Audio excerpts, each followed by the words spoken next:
Assalamualaikum warahmatullahi wabarakatuh. Ahlan wa sahlan, kembali lagi bersama kami di Abdul Latif Channel. Sebelum ke pembahasan, jangan lupa untuk menekan tombol like, tombol subscribe bagi yang belum, dan tak lupa untuk menekan tombol notifikasi agar mendapat notif jika ada video baru, dan juga sebagai dukungan untuk perkembangan channel ini. Toyib, langsung kita ke pembahasannya. Assalamualaikum warahmatullahi wabarakatuh. Alhamdulillahirabbil alamin, wassalatu wassalamu ala asyrafil anbiya'i wal mursalin, habibi rabbil alamin, imamil muttaqin, sayyidina wa nabiyyina wa maulana Muhammadin sallallahu alaihi wa ala alihi wa ashabihi wa sallama tasliman katsira, amma ba'du. Teman-teman semua, kita kembali lagi mengkaji kitab Alfiyah Ibnu Malik.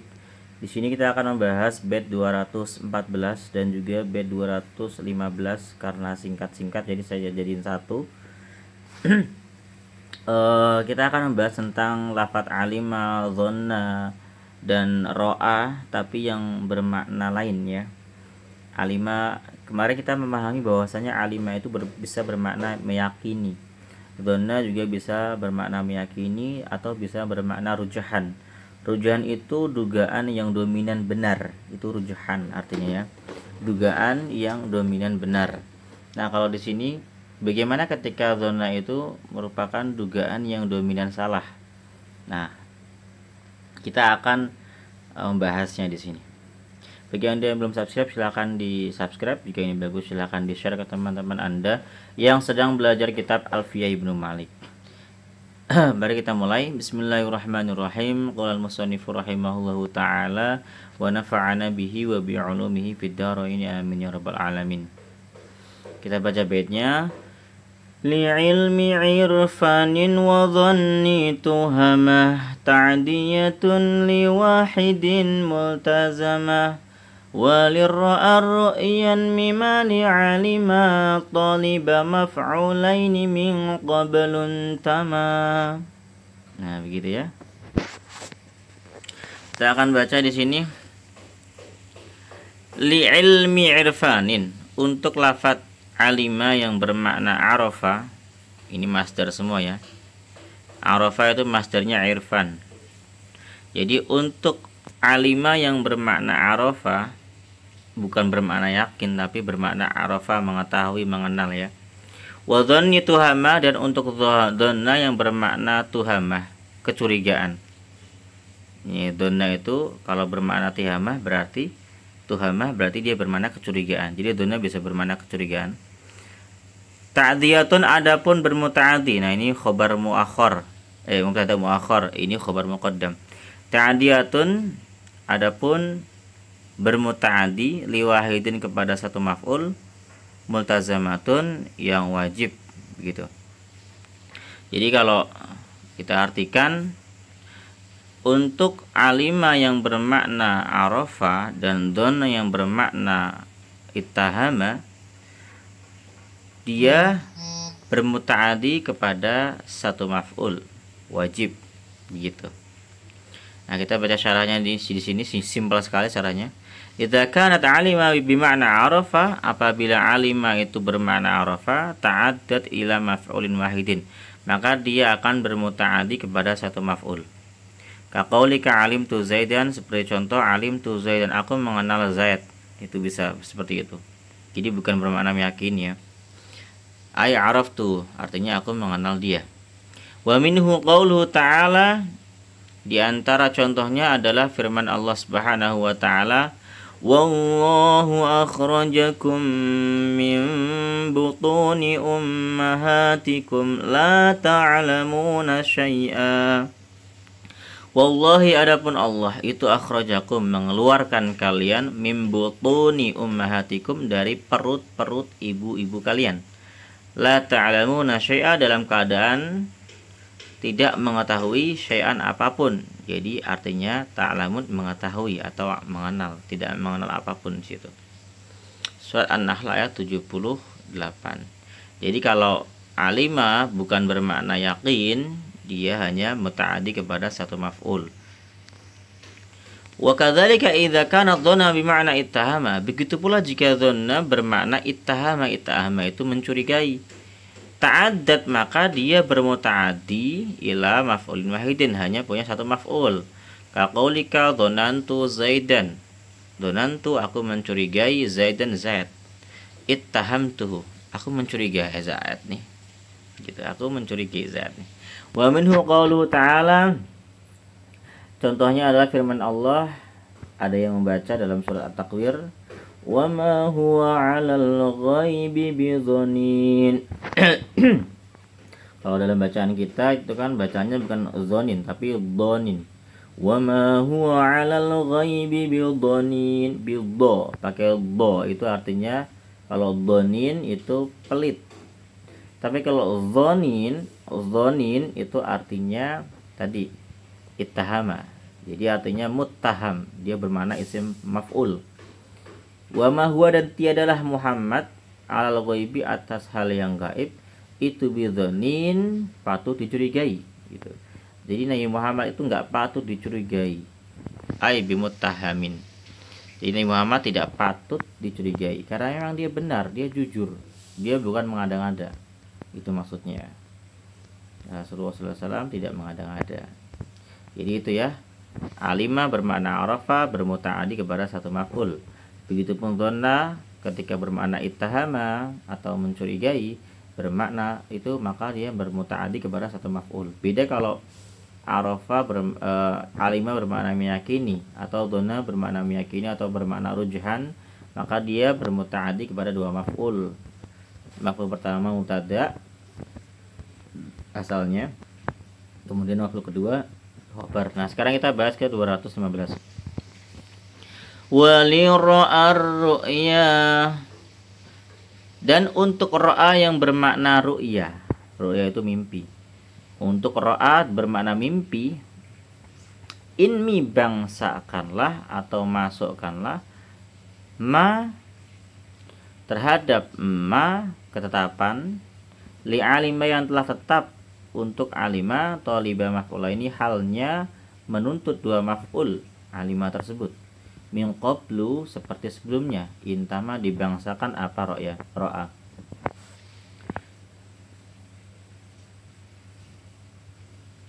Oh maaf. Jadi ini ma intama li alima min qablu toliba maf'ula ini harusnya gitu kalau kita susun ya. Jadi bangsakanlah untuk ro'a yang bermakna ru'ya terhadap ketetapan yang dibangsakan atau dinisbatkan ya. Susah banget ya bahasanya. Kalau kita terjemahkan gini aja enak. Nisbatkanlah hukum yang telah dinisbatkan untuk alima yang meminta dua maf'ul sebelumnya. Dinisbatkan untuk siapa? Untuk ro'a yang bermakna ru'ya. Jadi hukum yang sudah dinisbatkan kepada alima yang bermutaaddi kepada dua maf'ul itu dinisbatkan pula kepada ro'a yang bermakna ru'ya. Artinya ketika ro'a bermakna mimpi atau ru'ya, dia bermutaaddi kepada dua maf'ul juga sama seperti alima. Itu artinya ya. Jadi saya tidak keliru ya. Jadi harusnya inmi ma intama li alima. Jadi ini isim mausul. Ini silahnya jauh banget kan. In mimma intama li alima toliba maf'ulaini min qablu. Wah gitu susunannya, tapi jauh banget. Nah tapi memang begitu karena ini syair ya. Bait biar pas gitu ya. Jadi nisbatkanlah untuk ro'a yang bermakna mimpi hukum yang telah dinisbatkan untuk alima yang bermutaaddi kepada dua maf'ul sebelumnya. Nah gitu. Kita baca syarahnya. Idza kanat ra'a hulmiyatan, apabila ra'a itu bermakna mimpi, ailir ru'ya maksudnya untuk mimpi, untuk melihat fil manam dalam tidur, jadi mimpi dalam tidur ya. Ta'addat ilal maf'ulain, maka dia bermutaaddi kepada dua maf'ul kama tata'adda ilaihi ma'alima, sebagaimana bermutaaddi kepada dua maf'ul tersebut lafaz alima al-madhkuratu min qablu yang telah disebutkan sebelumnya. Wa ila hadza asyara biqaulihi wa lirra'a ru'yan inmi. Ini diisyaratkan dengan kata-kata musannif wa lirra'a ru'ya inmi. Ai insib, nisbatkanlah untuk lirra'a untuk ra'a allati masdaruha ru'ya yang masdarnya adalah ru'ya ma nusiba terhadap hukum nusiba yang dinisbatkan li alima untuk alima al muta'addiyati yang bermutaaddi ilal isnaini kepada dua maf'ul. Intinya begitu. Jadi ro'a yang bermakna ro'a yang bermasdar ru'ya ya, itu hukumnya sama seperti alima yang bermutaaddi kepada dua maf'ul. Gitu. Fa'abbaru 'anil hilmiyati bima dzikra. Beliau musannif menyebutkan ro'a yang bermakna hulmiyah dengan lafadz ru'ya, ro'ar ru'ya gitu. Lianna ru'ya karena lafadz ru'ya wa in kana taqau masdarun li ghairi ro'a al-hulmiyah, walaupun lafadz ro'a ini merupakan masdar untuk selain ro'a yang hulmiyah juga, fal masyhuru kaunuha masdaron laha. Tapi yang terkenal ar-ru'ya itu menjadi masdar bagi ro'a hulmiyah. Gitu. Jadi posisinya ru'ya itu sebagai masdarnya ro'a. Tapi dia nggak cuma ro'a. Ru'ya itu bisa menjadi masdar dari selain ro'a. Nah, penggunaannya ru'ya umumnya itu untuk makna itu untuk ro'a yang bermasdar ru'ya itu, bukan untuk selain itu. Jadi nggak apa-apa. Fa misalu isti'mali ro'a al-hulmiyah, contoh penggunaan ro'a yang bermakna mimpi, muta'addiyatan dalam keadaan bermutaaddi ilasna ini kepada dua maf'ul, qauluhu yaitu firman-Nya Allah, inni arani asiru khamra. Ini sesungguhnya aku, arani itu melihat diriku, artinya aku bermimpi melihat diriku, asiru memeras, khamran susu. Fal ya'u maka ya pada lafadz ini maf'ul awal. Wa asiru lafadz asiru ini khamran gabungan dari ini jumlah ini itu jumlatun fi maudhil maf'ul tsani. Dia adalah jumlah yang bertempat di maf'ul yang kedua. Bakadzalika qauluhu, begitu pula ucapan penyair di sini, Abu Hanashin ru'a yu'arriquni wa talqun wa ammarun wa awinatun asala. Abu Hanasin, Abu Hanas, adapun Abu Hanas itu yu'arriqu menjaga, membuatku terjaga. Yu'arriquni membuatku terjaga, wa talqun begitu pula talqun, ammarun bidan an ammarun. Ini nama orang semua ini. Jadi asala ini asalnya asalatun, kemudian ditarhim menjadi asala. Maka marfu semua di sini. Jadi si Abu Hanas, Tolkun, Ammar, Awinah dan Asala itu membuatku terjaga, nggak tidur maksudnya. Arahum aku melihat mereka, rufqati menemaniku. Jadi dia bermimpi tapi aneh ya, terjaga tapi bermimpi. Aku melihat mereka menemaniku. Hatta idza matajafa lailu, hingga ketika malam telah menyingsing, wan khazalan inkhizala dan benar-benar malam telah hilang, udah siang berarti. Idan tiba-tiba ana kalladhi aku seperti air ya jadi yang mengalir liwirdin di mata air ila alin menuju ke sebuah sungai. Falam yudrik bilalan, tapi aku tidak menemui basah. Jadi dia tuh galau ini. Ceritanya galau, malam tidur nggak nyenyak sampai mimpi. Jadi kayak ngigau mungkin ya, ini ngigau ngelihat temennya pada nemenin dia. Semalaman dia seperti itu, pas siang dia bangun jadi kayak linglung.